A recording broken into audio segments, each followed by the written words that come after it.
Isa pong napakagandang panahon. Thank you very much for the very warm welcome, literal po, na mainit na pagsalubong at pag-welcome nyo sa amin. Maraming salamat sa ating Philippine National Police sa pamumuno ni Major Villa. Palakpakan natin yung nagsalita kanina. Siya po yung nag-welcome sa atin. Siya rin yung OPR or Office Primary Responsible sa ginagawa nating kaligtasan program ngayon. Maraming salamat din sa pagdalo ng ating barangay opisyalis dito sa new Barangay Ibahay. Specifically here in the Will Eco Mangrove. Yan, napakaganda po ng inyong lugar. Kaya dapat po na i-maintain po natin. Ano ba yung gagawin natin ngayong araw na to? Para po sa kaalaman ng lahat, sa ating mga non-government organizations, sa ating mga masisipag at magigiting na mga estudyante, well-meaning and generous and kind-hearted partners from the civil societies, ang kaligtasan program po ay sinimulan natin dito sa El Nido more than 5 years ago. Siguro maalala niyo yan, nung kami po ay nandito, dahil ang programang ito ay nagsimula nung pinasara po yung Boracay.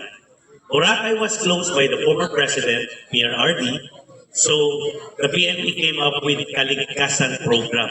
Anong ibig sabihin ng kaligtasan? Kaligtasan.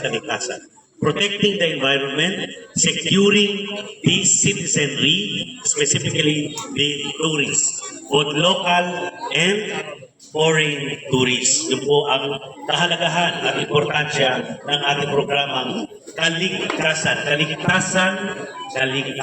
So nanggaling po yan sa dalawang words. Tandaan po natin, kaligtasan.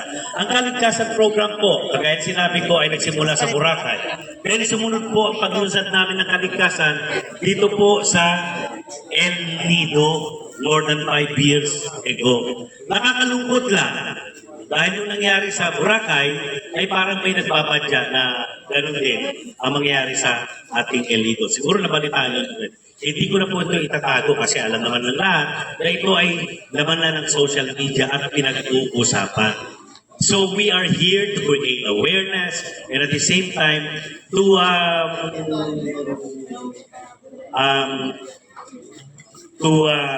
be in partnership sa mga iba't ibang sektor ng ating komunidad to work together para maproteksyonan natin ang ating napakagandang komunidad, lalong-lalo na po dito sa El Nido. Na actually, ang El Nido ay world-class when it comes to yung kagandahan, di ba? Walang sinabi po dito ang Maldives. Wala pong sinabi dito ang mga iba pang mga sikat sa buong mundo. Kundi dahil nasa mainland po kayo, everything is here, everything is available. The accessibility is, of course, so easy compared to islands, di ba? Mga isla, yung Balabac. I'm nothing against Balabac, pero napakaganda rin ang Balabac, pero mahirap pumunta doon. Dito, accessible po lahat. So, napakaswerte nyo. What you need to do is to protect this God-given beautiful nature. And we are very fortunate that we are supported by the group of our celebrity friend. Ang idol po natin, ang ambassador po ng kaligtasan, si Ginoong Albert Martinez. Palagpakan po natin. At ang kanyang grupo, ito pong mga Orange Group na tinatawag natin, napakaraming orange dito, ay ito yung tinatawag natin na Filipinas Off-Roaders or yung Team Upak. Team Upak ang tawag nila. Kasi Upak ang Upak. Dahil alam niyo po, nakarating na po sila sa iba't ibang panig ng buong bansa just to create awareness and encourage everyone to collaborate and help together in preserving the environment. So yun po ang ibig sabihin ng programa natin na ginagawa ngayon. At sana ay tuloy-tuloy po. And at this juncture, I'd like to give the microphone to our ambassador of the Kaligtasan for and in behalf of course ng kanyang grupo to say something para sa ating lahat.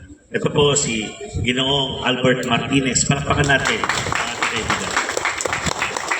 Magandang hapon po sa inyong lahat. Maraming beses na ako nakapunta sa El Nido pero first time kong makapunta dito. So, we're very impressed that meron kayong magandang tanim ng mga mangroves na mukhang inaalagaan. Ngayon, yung aming grupo po, yung Kalikasan, ay supported ng Pilipinas Off-Roaders. Ang ginagawa po namin, umiikot po kami ng Pilipinas, pinupuntahan namin yung mga lugar na tingin namin ay hindi nabibigyan ng pansin sa tourism at napapabayaan ang kalikasan. Umiikot po kami para mag-create po ng awareness. Hindi po ibig sabihin na magtatanim kami, tataniman namin bundok. Ang ginagawa po namin, para inspire yung ating mga locals na gawin nilang proteksyonan ang ating kalikasan. At the same time, gusto kong ma-inspire yung mga estudyanteng katulad ninyo. Dahil ito, pag protektahan ninyo, para sa inyo to. At para kung magkaroon kayo ng pamilya, para sa magiging anak ninyo. So, importante na proteksyon natin siya ngayon para sa future generation. Kami po ay nandito to inspire you. Kami po ay nandito para maging, kumbaga, tularan na maging bigyan ng malaking malasakit ang ating kalikasan. At of course, dahil nandito ating PNP na tumutulong, ang ating AFP, Coast Guard, nagtulong-tulong kami, at DNR, nagtulong-tulong kami na bigyan ng tamang suporta ang bawat lugar na nangangailangan ng tulong sa seguridad para sa mga locals, seguridad sa mga turista. Kasi pag nagawa natin yun, meron tayong seguridad, meron tayong magandang kalikasan, dadagsa ang mga turista at lalaki ang income ng inyong lugar. So yun po ang aming ginagawa. Kami po ay lahat volunteers, hindi po kami bayad dito. Gusto lang po lang namin na makatulong at sa way po namin magbalik kami sa ating mga kababayan sa pamamagitan ng pag-aalaga at pagbigay ng inspirasyon sa ating mga kababayan para alagaan ang ating kalikasan.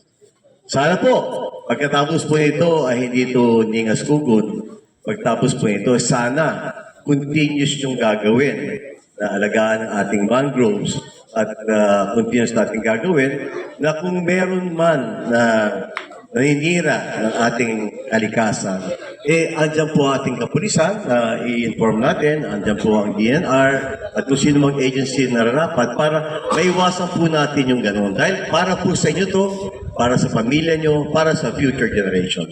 So, maraming salamat po. Salamat po. Tuloy-tuloy na tayo.